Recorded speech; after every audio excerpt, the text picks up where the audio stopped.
ঘটনাটা আমার ঘাড়ে এসে চাপছে, মানে শ্রম মন্ত্রণালয়ের ঘাড়ে। কালকে আমরা অনেকক্ষণ মালিক, 2-4টা মালিককে নিয়ে বসছিলাম এখানে।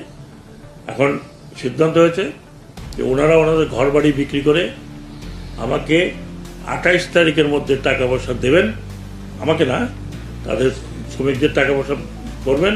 আর যদি না করেন তাদের নামে হুলিয়া জারি হতে পারে, ওয়ারেন্ট জারি আছে, they will be arrested. Warrant জারি না যাদের প্রায় সবার নামই হয়েছে, যারা যারা এই এখন এই ব্যবস্থার মধ্যে আছেন, ওয়ারেন্ট যাদের নামে জারি হয়েছে তারা বিদেশে থাকলেও আমি অলরেডি পাঠিয়ে দিয়েছি ওয়ারেন্ট সহ, যে তার বিরুদ্ধে রেড অ্যালার্ট জারি করতে।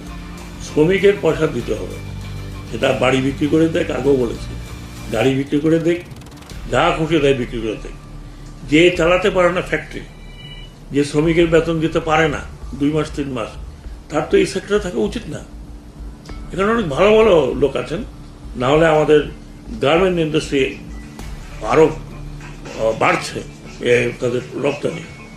তাই যদি হয় তাহলে এই কিছু কিছু লোক ফ্যাশন করার জন্য বা সময় নষ্ট করার জন্য অথবা নাম লেখাবার জন্য আসেন। ইমিডিয়েটলি 2-4টা নাম মনে পড়ছে। TMZ, তার বাড়ি বিক্রি করার কথা বলেছি, আজকে কালকের মধ্যে বাড়ি বিক্রি না করলে উনি জেলে যাবেন। ওনার কাছ থেকে আরেকজনের